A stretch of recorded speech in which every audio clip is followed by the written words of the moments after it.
Hello friends, welcome to पेट्रेटर्स English academy. मैं हूं किरण और आज मैं आपके साथ क्लास 12 की फ्लेमिंगो बुक का लेसन 4 डिस्कस करने जा रही हूं। आज इस वीडियो में हम इस चैप्टर के सिर्फ फर्स्ट पार्ट को ही डिस्कस करेंगे। तो हम शुरू करते हैं।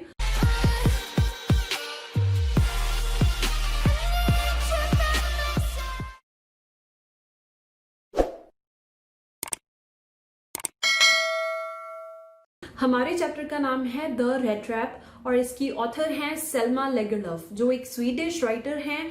इनकी जितनी भी स्टोरीज हैं वो सभी एक ही थीम के ऊपर बेस्ड हैं और वो ये है कि हम अपने लव और अंडरस्टैंडिंग और केयर के साथ किसी भी पर्सन के अंदर जो है अच्छाई को जगा सकते हैं, उस सामने वाले पर्सन की थॉट्स को अंडरस्टैंड करके और उसे प्यार से ट्रीट करके। हमारी आज की जो स्टोरी है वो भी इसी थीम के ऊपर ही बेस्ड है।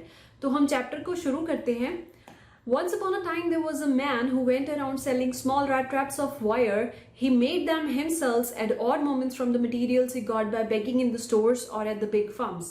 अब शुरुआत में जो ऑथर है वो एक पर्सन के बारे में बता रही है जो कि रैट ट्रैप्स सेल करता है। Small rat traps, rat traps वो होते हैं जो चूहों को पकड़ने के लिए यूज किए जाते हैं। वो इन्हें अपने आप ही बनाता है और उस मटेरियल से बनाता है जो कि वो बड़े फार्म से या फिर स्टोर से भीख मांग कर लेता है। But even so, the business was not especially profitable, so he had to resort to both begging and petty thievery to keep body and soul together. लेकिन इतना सब करने के बाद भी जो उसका रेड ट्रैप सेल करने का बिजनेस है वो इतना अच्छा नहीं चल रहा और उससे छोटी मोटी चोरियों पर या फिर भीख मांगकर अपना गुजारा करने पर ही डिपेंड होना पड़ रहा है। अब यहाँ पर बॉडी एंड सोल टुगेदर से जो ऑथर है वो ये कहना चाह रही है कि फॉर एग्जाम्पल जब भी किसी की डेथ होती है तो ये माना जाता है जो सोल है वो बॉडी से सेपरेट हो जाती है, मतलब जो आत्मा है वो अलग हो जाती है। और ऑथर यहाँ पर ये कह रही है body and soul together means वो जिंदा रहने के लिए भीख मांगता है और छोटी मोटी चोरियां करता है। Even so, his clothes were in rags, his cheeks were sunken, and hunger gleamed in his eyes. अब उसके जो कपड़े हैं वो फट चुके हैं, चीक्स अंदर धंस चुकी हैं और उसकी आंखों में से हंगर जो है वो पूरी तरह से दिख रही है कि वो कितना भूखा रहता है और कितना वीक है। No one can imagine how sad and monotonous life can appear to such a vagabond. अब कोई भी इमेजिन नहीं कर सकता कि कितनी सैड और कितनी डल लाइफ है एक वैगाबॉन्ड की। वैगाबॉन्ड होता है homeless person who plods along the road. Plod होता है कि हैवी स्टेप्स से चलना, हैवी स्टेप्स के साथ चलना। अब वो भूखा है, उसके पास रहने के लिए जगह नहीं है, कोई पर्टिकुलर डेस्टिनेशन नहीं है, तो वो इस तरह से वॉक कर रहा है जैसे इंसान कहीं खो जाता है, अपनी ही मेडिटेशन में है, अपनी ही सोच में डूबा रहता है। But one day this man had fallen into a line of thought which really seemed to him entertaining. लेकिन अचानक से एक दिन वो इस एक अलग ही सोच में जो है डूब जाता है जो उसे काफी ज्यादा एंटरटेनिंग लगती है, काफी अच्छी लगती है। He had naturally been thinking of his rat traps when suddenly he was struck by the idea that the whole world about him, the whole world with its lands and seas, its cities and villages was nothing but a big rat trap. और वो सोचते सोचते अपने rat traps के बारे में सोच रहा है और उसका ध्यान जाता है वर्ल्ड पे।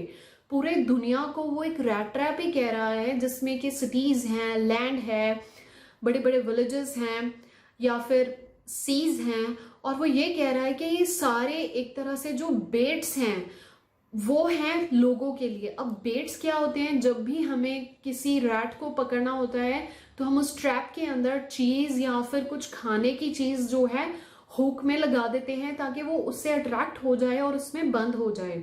वो ये कह रहा है कि ये जो सारी चीजें हैं पूरे वर्ल्ड में, ये भी बेट्स हैं लोगों के लिए जो इस वर्ल्ड में रहते हैं। It offered riches and joys, shelter and food, heat and clothing, exactly as the rat trap offered cheese and pork, and as soon as anyone let himself be tempted to touch the bait, it closed it on him, and then everything came to an end. अब वो ये कह रहा है कि यहाँ पर लोगों को अमीरी मिलती है, पैसे मिलते हैं, खुशियां मिलती हैं, रहने की जगह मिल रही है, खाना मिल रहा है। ये सारी चीजों से जब इंसान अट्रैक्ट हो जाता है और उसके लिए इनके बिना सर्वाइवल करना मुश्किल हो जाता है, तब क्या, और वो इन्हें टच करने की कोशिश करता है, दैट मीन्स वो सारी जो अपनी लाइफ है इन चीजों को इकट्ठा करने में ही स्पेंड कर देता है और एक दिन ये सब जो है एंड हो जाता है, वो उसमें ट्रैप होकर रह जाता है। The world had of course never been kind to him, so it gave him unwanted joy to think ill of it in this way. अब जो वर्ल्ड है, जो दुनिया के लोग हैं, वो इस रैट ट्रैप सेलर के साथ अच्छे से बिहेव नहीं करते जैसे कि लोग एक बैगर के साथ बिहेव करते हैं। तो इन सभी चीजों की वजह से वो उनके बारे में बुरा सोच रहा है। It became a cherished pastime of his during many dreary ploddings. उसके लिए एक अच्छा टाइम पास बन चुका है अपने उस टाइम में जब वो इधर से उधर घूम रहा है। ड्रेरी मीन्स डिप्रेसिव और रेपिटेटिव। अब वो हर रोज ये काम कर रहा है तो रेपिटेटिव है, और डिप्रेसिंग है क्योंकि वो खुश नहीं है अपनी इस लाइफ से। It became to think of people he knew who had let themselves be caught in the dangerous snare and of those who were still circling around the bait। और वो उन लोगों के बारे में सोच रहा है जो इन चीजों से अट्रैक्ट हो चुके हैं, इस सर्कल में फंस चुके हैं, इन बेट्स में। One dark evening, as he was trudging along the road, he caught sight of a little grey cottage by the roadside and he knocked on the door to ask shelter for the night। और एक दिन शाम को जब वो चल रहा था रोड के एक साइड पर, तो अचानक से उसकी जो नजर है एक कॉटेज पर पड़ रही है, ग्रे कॉटेज पे, और वो उसके डोर को जो है नॉक करता है ताकि उस ओनर से परमिशन ले सके वहां पर उस नाइट को स्पेंड करने की।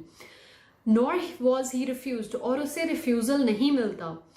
Instead of the sour faces which ordinarily met him, the owner, who was an old man without wife or child, was happy to get someone to talk in his loneliness। अब उसे refusal इसलिए नहीं मिल रहा क्योंकि जो person door open कर रहा है वो एक ओल्ड पर्सन है जिसके साथ रहने के लिए कोई नहीं है, ना ही उसकी वाइफ है, ना ही उसके कोई बच्चे हैं। और उसे काफी खुशी हो रही है कि फाइनली कोई स्ट्रेंजर आया है मेरे पास जिसके साथ मैं अपना टाइम स्पेंड कर सकता हूँ और अपनी लोनलीनेस को जो है खत्म कर सकता हूँ। Immediately he put the porridge pot on the fire and gave him supper. और वो जो ओल्ड मैन है वो इस स्ट्रेंजर को देखने के बाद, पॉरेज एक तरह से आप ग्रेन से बनाया जाता है, सूप टाइप, जिसे आप दलिया भी कह देते हैं, वो उसे फायर पे रख देता है, चूल्हे पे चढ़ा देता है और उससे काफी अच्छा जो है इवनिंग डिनर करवाता है। Then he carved off such a big slice from his tobacco roll that it was enough for both the stranger's pipe and his own। उसके बाद वो अपने टबेको के पाइप से एक स्लाइस जो है, वो टबेको रोल से एक स्लाइस लेता है जो कि उसके लिए और उस स्ट्रेंजर के लिए स्मोक करने के लिए इनफ है। Finally he got out of old pack of cards and played मजोलिस with his guest until bed time. और उसके बाद वो कार्ड्स निकालता है और एक गेम है जो कार्ड से प्ले की जाती है, मजोलिस, उसे प्ले करता है तब तक जब तक वो दोनों सो नहीं जाते। The old man was just as generous with his confidences as with his porridge and tobacco। अब यहाँ पर कहा जा रहा है कि जो ओल्ड मैन है वो जिस तरह से उसे टबेको सर्व करता है और पॉरेज देता है खाने के लिए, उसी तरह से वो अपने कॉन्फिडेंसेस, मतलब अपने जितने भी सीक्रेट्स हैं, अपनी पास्ट लाइफ है, वो सब कुछ उसके साथ शेयर कर रहा है। The guest was informed that at once in his days of prosperity his host had been a crofter at Ramsjo Iron Works। अब वो अपने गेस्ट को ये बता रहा है कि जब मैं यंग था तब मैं राम्सजो आयरन वर्क में एज अ क्राफ्टर वर्क करता था, and had worked on the land। Now that he was no longer able to do day labor, it was his cow which supported him। अब जो है वो ओल्ड हो चुका है और वो काम नहीं कर सकता, तो उसने एक काउ रखी है जो कि उसे सपोर्ट करती है financially. Yes, that bossy was extra ordinary. और जो वो काउ है वो काफी एक्स्ट्रा ऑर्डिनरी है। She could give him milk for the creamery every day and last month he had received all of the 30 kroner in payment। और वो उस गाय का जो दूध है उसे बेचकर क्रीमरी में पैसे लेता है और वो बता रहा है कि लास्ट मंथ मुझे 30 kronors मिले हैं इन payment. The stranger must have seemed incredulous, for the old man got up and went to the window, took down a leather pouch which hung on a nail in the very window frame and picked out the 3 wrinkled 10 kroner bills। अब जो stranger है, जो person उसके old man के घर पर पहुंचा है, वो काफी ज्यादा हैरान है ये चीज देखकर कि जो ओल्ड मैन है वो विंडो के पास जा रहा है, वहां से अपना एक लेदर पाउच उठाता है और उसे वो 30 क्रोनॉर जो है दिखाता है। क्रोनॉर जो है उस टाइम की करेंसी है और 30 क्रोनॉर 10 क्रोनॉर के उसके पास 3 बिल हैं जो उसे दिखाकर वो वापस उस पाउच में रख कर उसे उसी जगह पर रख देता है। These he held up before the eyes of his guest, nodding knowingly। अब वो अपने गेस्ट को दिखाता है, नॉटिंग मतलब ऐसे सिर हिलाता है जैसे हम किसी पर्सन के साथ कोई इशारों में बात कर रहे हैं, और वापस अपने उस पाउच को वहीं पर रखता है। The next day both man got up in a good season, दोनों अगली सुबह उठते हैं। जो क्रॉफ्टर है वो काफी ज्यादा हरी में है क्योंकि उसे जो मिल्क है वो सेल करने जाना है क्रीमरी पे, और जो दूसरा पर्सन है वहां पर स्ट्रेंजर है वो सोचता है कि जब घर का जो हेड है वो उठ चुका है तो उसे भी ज्यादा देर तक बेड में नहीं रहना चाहिए, वो भी वहां से उठ जाता है। दोनों एक ही साथ जो कॉटेज है उसे छोड़ते हैं और अपने अपने रास्ते में निकल जाते हैं। जो क्रॉफ्टर है वो अपने घर को लॉक करता है और अपनी कीज अपनी पॉकेट में डालकर निकल जाता है, और जो रेट रैप सेलर है वो भी उसे गुड बाय और थैंक यू कहते हुए अपने रास्ते निकल जाता है। लेकिन आधे घंटे के बाद जो रेट रैप पैडलर है वो वापस उस घर के सामने आता है। वो इस टाइम पर डोर को नॉक नहीं करता, जो विंडो उसने देखी थी जहां पर लेदर पाउच है वो उस विंडो को तोड़ता है, स्मैश्ड होता है कि काफी प्रेशर से किसी ग्लास या किसी चीज को ब्रेक करना, उस विंडो के ग्लास को वो तोड़ता है और वहां से वो 30 क्रोनॉर्स जो उस पाउच में थे उन्हें निकालता है। He took the money and thrust it into his pocket. उसके बाद वो सारे पैसे जो है अपनी पॉकेट में डालता है और उस लेदर पाउच को वहीं पर वैसे ही टांग देता है। As he walked along with the money in his pocket, he felt quite pleased with his smartness. और जब वो चलता है उन पैसों के साथ अपनी पॉकेट में जो उसने पैसे रखे हैं तो काफी खुश है कि मैंने कितना स्मार्ट वर्क किया है। He realized, of course, that at first he dared not to continue on the public highway but must turn off the road into the woods. और वो ये सोचता है कि उसे हाईवे से नहीं जाना चाहिए लेकिन वुड्स के बीच में से वो निकल जाए ताकि उसे कोई देख ना पाए। During the first hours, this caused him no difficulty. पहले कुछ घंटों में तो उसे उस जंगल में चलने में कोई प्रॉब्लम नहीं हुई। Later in the day it became worse, for it was a big and confusing forest which he had gotten into. और उसे कुछ घंटे चलने के बाद ये रियलाइज हो रहा है कि ये फॉरेस्ट तो इतना बड़ा है जिसमें मैं जा चुका हूं और यहाँ से बाहर ही नहीं निकल पा रहा हूं। He tried to be sure to walk in a definite direction, but the paths twisted back and forth so strangely. उसने काफी कोशिश की कि वो फॉरेस्ट में एक ही डायरेक्शन में चलता रहे ताकि इससे बाहर निकले, लेकिन जो रास्ते हैं वो आपस में इतने ज्यादा मिक्सअप हो चुके थे कि वो वापस उसी जगह पर पहुंच जाता था। और उसने कुछ टाइम के बाद ये रियलाइज किया कि वो सेम ही जगह के जो है चक्कर निकाल रहा है। He walked and walked without coming out to the end of the wood, and finally he realized that he had only been walking around in the same part of the forest. All at once he recalled his thoughts about the world and the rat trap. और जब वो उसे पता लग रहा है कि वो एक ही जगह पर बार बार रिवॉल्व कर रहा है तो वो अचानक से उस रैट ट्रैप और उस वर्ल्ड के बारे में सोच रहा है कि किस तरह से मैंने भी एक बेट से अट्रैक्ट होकर उन 30 क्रोनॉर से अट्रैक्ट होकर आज मैं इस जंगल में इस ट्रैप में फंस गया हूं जो कि मेरे लिए अब एक रैट ट्रैप की तरह ही है। Now his own turn had come. अब उसकी बारी आई है इसमें फंसने की। He had let himself be fooled by a bait and had been caught. The whole forest with its trunks and branches, its thickets and fallen logs, closed in upon him like an impenetrable prison from which he could never escape. अब वो उस जंगल को जब देख रहा है तो उसे डिस्क्राइब कर रहा है कि उसमें जो झाड़ियां हैं वो गिर रही हैं और काफी ज्यादा हैवी वहां पर बुशेज हैं, पेड़ों की टहनियां नीचे गिर रही हैं, और वो इस प्रिजन में जो कि इम्पेनेट्रेबल है। इम्पेनेट्रेबल वो होता है जिसे इम्पॉसिबल हो, जिसमें से बाहर निकलना। इट वॉज लेट इन दिसंबर, अब दिसंबर का टाइम था तो जो अंधेरा था वो ऑलरेडी हो चुका था।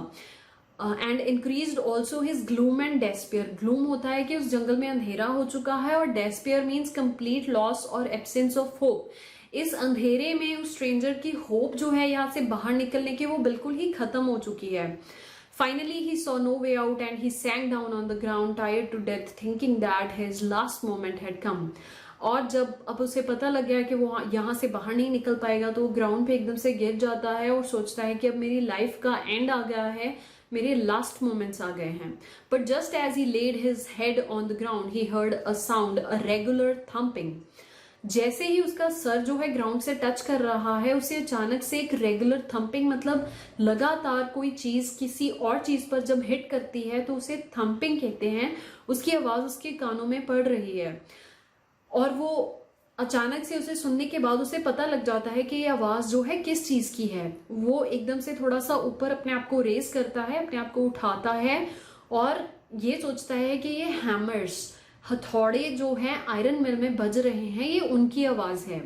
He thought there must be people nearby. He summoned all his strength, got up and staggered in the direction of the sound. वो अपनी सारी हिम्मत इकट्ठा करता है और एक डायरेक्शन में चलने की कोशिश कर रहा है। स्टैगर होता है कि जब वो चल रहा है तो वो गिरता पड़ता हुआ आगे बढ़ रहा है एक डायरेक्शन में जहां से जो साउंड है वो उसे सुनाई दे रही है।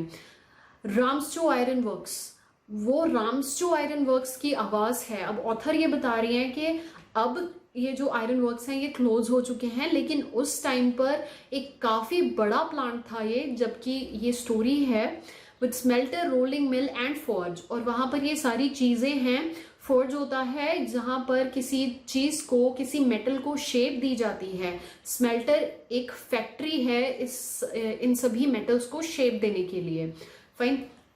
In the summertime, long lines of heavily loaded barges and scows slid down the canal, which led to a large inland lake.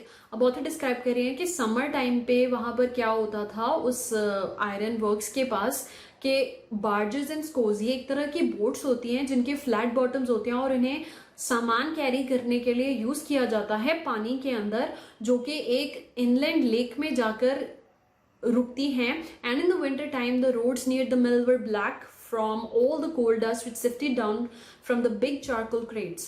और विंटर टाइम में यहाँ पर क्या होता था कि जो भी चारकोल है उसे कैरी किया जाता था क्रेट्स के अंदर, और वो क्रेट्स जो है ट्रक्स या फिर किसी लॉरी में इस तरह से कैरी किए जाते होंगे।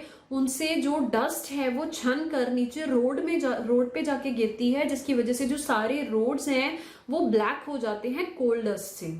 During one of the long dark evenings just before Christmas. अब राम्सचो आयरन वर्क्स के बारे में डिस्क्राइब करने के बाद ऑथर वापस अपनी स्टोरी पे आ रही है कि एक शाम, वो शाम जो कि क्रिसमस के पहले की है, Master Smith and his helper sat in the dark forge near the furnace waiting for the pig iron.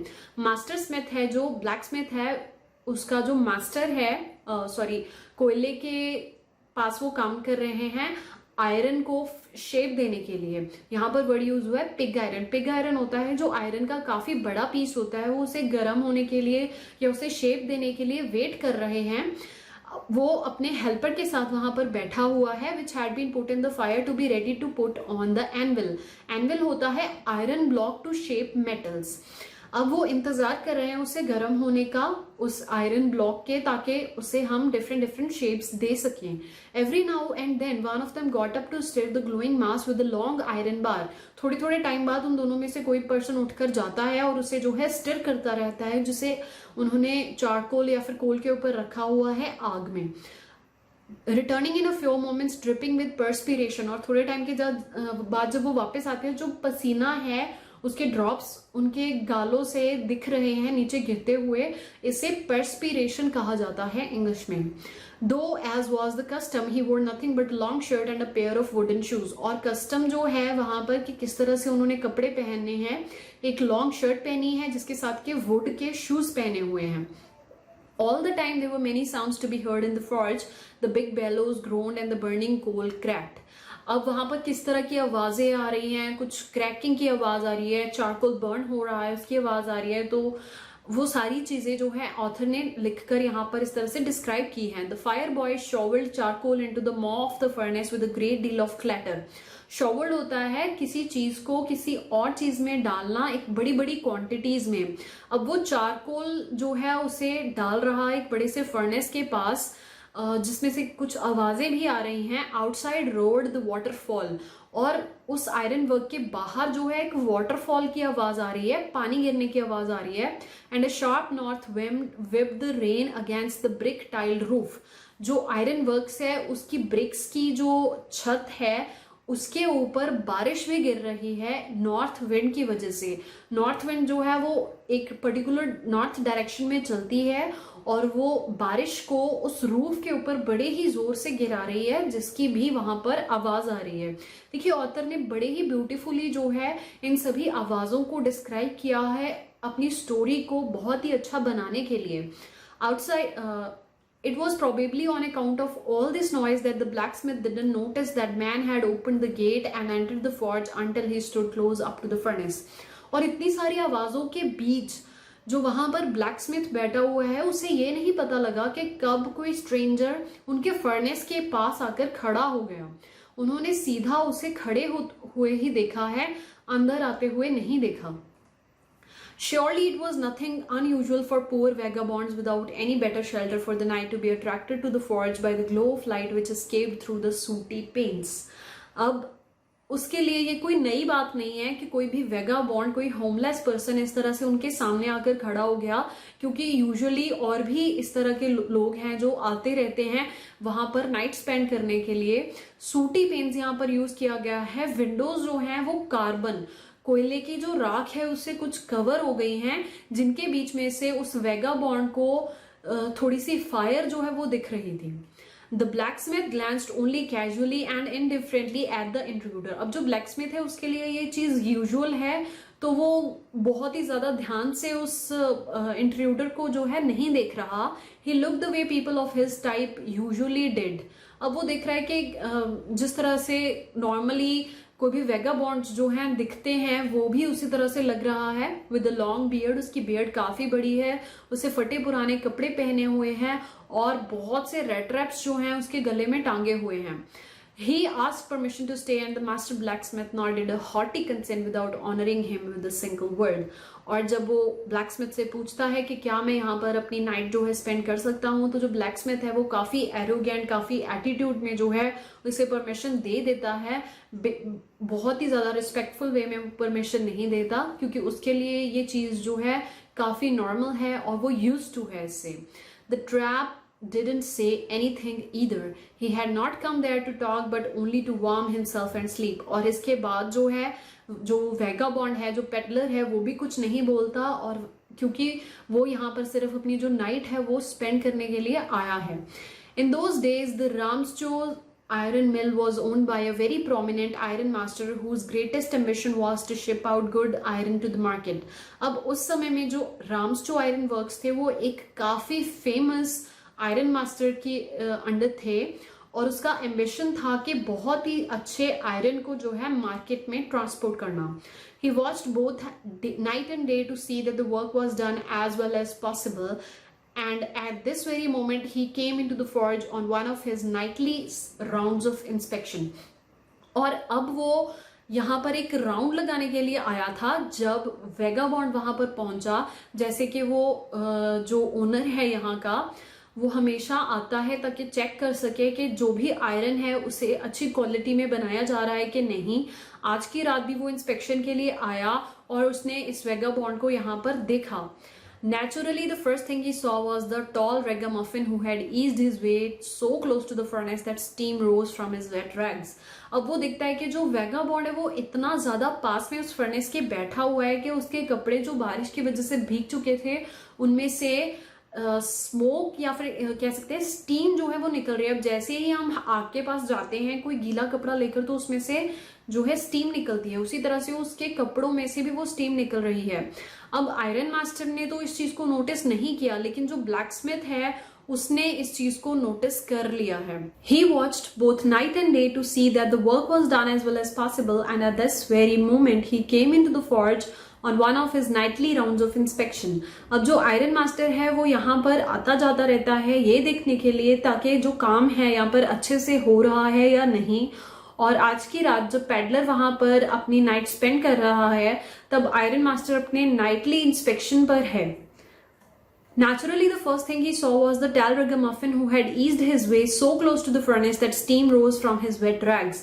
अब जो आयरन मास्टर है उसे सबसे पहले चीज जो नेचुरली वो दिखाई दे रही है वो ये है कि जो रैगामफिन है, a person with dirty clothes. अब जो पेडलर है उसके क्लोथ्स गंदे हैं और वो गीले भी हैं. वो फर्नेस के इतना पास में सोया हुआ है कि हीट की वजह से, फर्नेस की हीट की वजह से उसे कपड़ों में से स्टीम निकल रही है. The iron master didn't follow the example of blacksmiths. अब ऑथर कह रहे हैं कि आयरन मास्टर ने ब्लैकस्मिथ की तरह नहीं किया. ब्लैकस्मिथ ने क्या किया था, उसे इग्नोर कर दिया कि वो इतना पास में सोया हुआ है और उसके ऊपर बिल्कुल भी ध्यान नहीं दिया कि स्टीम निकल रही है उसके कपड़ों में से या क्या है. आयरन मास्टर ने उसे देखा ध्यान से. He walked close up to him, looked him over very carefully and tore off his slouch hat to get a better view of his face. Iron master peddler के बिल्कुल पास जाकर खड़ा हुआ, उसे ध्यान से देखा और उसकी हैट को साइड पे करके उसके फेस को अच्छे से देखा ताकि वो उसे पहचान सके. स्लाउच का मतलब यहाँ है bend one side of hat to downwards. उसकी जो हैट है उसकी एक साइड जो है नीचे की तरफ बेंड हुई हुई थी. But of course it is you Nils Olof, he said. और उसने काफी हैरान होकर ये कहा कि तुम तो नील्स ऑलफ हो. हाउ यू डू लुक, तुम किस तरह से लग रहे हो. Ramsjo, the man with the rat traps, has never seen the Iron Master at Ramsjo and didn't even know what his name was. लेकिन जो पेडलर है उसने कभी भी इस पर्सन को, इस आयरन मास्टर को राम्सजो मिल में देखा ही नहीं है और वो काफी हैरान है कि ये मुझे किस नेम से बुला रहा है. And didn't even know what his name was, और ना ही उसे उस आयरन मास्टर का नाम पता था.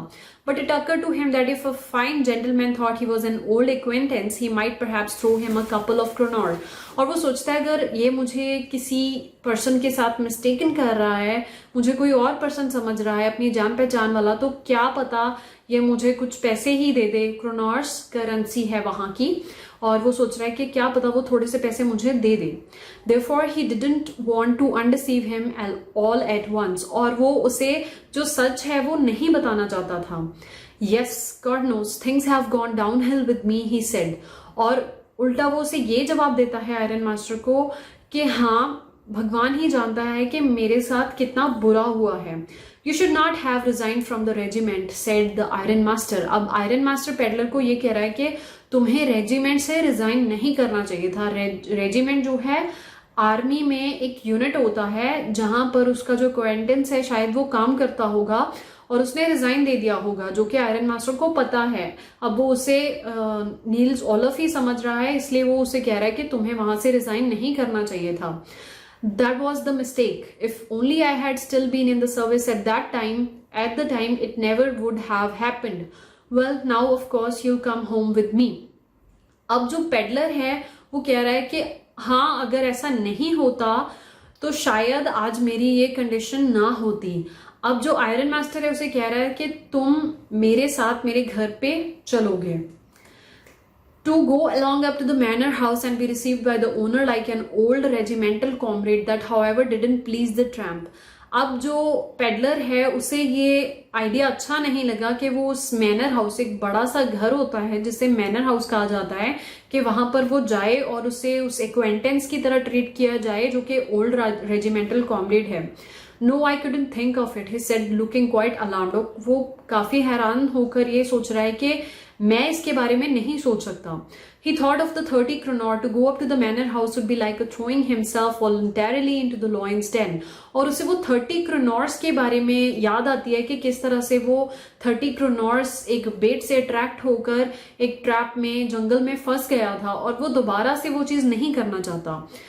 He only wanted a chance to sleep here in the forge and then sneak away inconspicuously as possible. उसे लगता है कि अगर मैं उस मैनर हाउस में जाऊंगा तो वो एक तरह से शेर की गुफा में जाने वाला काम है. वो सिर्फ उस फॉर्ज में अपनी नाइट जो है स्पेंड करना चाहता है और बिना किसी की नजरों में आए वहां से निकल जाना चाहता है. The iron master assumed that he felt embarrassed because of his miserable clothing. अब आयरन मास्टर जो है वो ये सोच रहा है कि शायद उसे अपने गंदे कपड़ों से एम्बेरसमेंट फील हो रही है जिसकी वजह से वो मेरे घर नहीं जाना चाहता. और वो पेडलर को ये कहता है कि प्लीज तुम ऐसा मत सोचो कि मेरा घर इतना आलीशान है कि तुम अपने इन कपड़ों के साथ वहां पर नहीं जा सकते. Elizabeth is dead. अब वो बता रहा है आयरन मास्टर जो है पेडलर को, जो मेरी वाइफ है वो मर चुकी है, मेरे दोनों ही बेटे जो हैं अब्रॉड में हैं और मैं यहाँ पर अपनी सिर्फ एक एल्डर डॉटर के साथ रहता हूँ. We were just saying that it was too bad we didn't have any company for the Christmas. Now come along with me and help us make the Christmas food disappear a little faster. अब वो ये कह रहा है कि हम दोनों तो ये सोच रहे थे कि हमारे साथ क्रिसमस पे कोई कंपनी नहीं है, तुम मेरे साथ चलो और जो हमने क्रिसमस का खाना बनाया है उसे खत्म करने में हमारी हेल्प करो. But the stranger said no and no and again no, and the Iron Master saw that he must give in. It looks as though Captain Von Stale preferred to stay with you tonight's storm, he said to the master blacksmith and turned on his heel. अब जो iron master है उसे जब बार बार वो stranger no no no कह रहा है तो उसे वो ब्लैक स्मिथ को हंसते हुए ये कहता है कि शायद कैप्टन वॉन्सटेल आज की रात तुम्हारे साथ स्पेंड करना चाहते हैं। जहाँ यहाँ पे स्टर्न स्टॉर्म जो है वो ब्लैक स्मिथ मास्टर blacksmith का नाम है। Fine, but he laughed to himself as he went away, and the blacksmith who knew him understood very well that he had not said his last word. अब जब वो हंसते हुए ये कह रहा था और वो टर्न कर जाता है, ऐसा लग रहा है कि वो जा रहा है इंस्पेक्शन अपना करके, लेकिन जो ब्लैकस्मिथ है उसे रियलिटी पता है कि जब भी आयरन मास्टर वहां से जाता है तो वो कुछ वर्ड्स उन्हें कहकर जाता है या कुछ बोलकर जाता है जो कि अभी तक उसने नहीं बोला। यहाँ पर लिखा हुआ है he had not said his last word, जो उसने वो लास्ट वर्ड या वर्ड्स उसने बोलने होते हैं वो अभी तक उसने नहीं बोले हैं, इसलिए वो अभी नहीं जा रहा। तो फ्रेंड्स, ये था हमारा first part chapter the rat trap का। अगर इस पार्ट में या किसी भी सेंटेंस में आपको कोई प्रॉब्लम है तो आप मुझे कमेंट सेक्शन में पूछ सकते हैं। अगर आपको ये वीडियो अच्छी लगी, नॉलेजेबल लगी, तो आप प्लीज इसे लाइक और शेयर करना ना भूलें और हमारे चैनल को सब्सक्राइब जरूर करें। Thank you.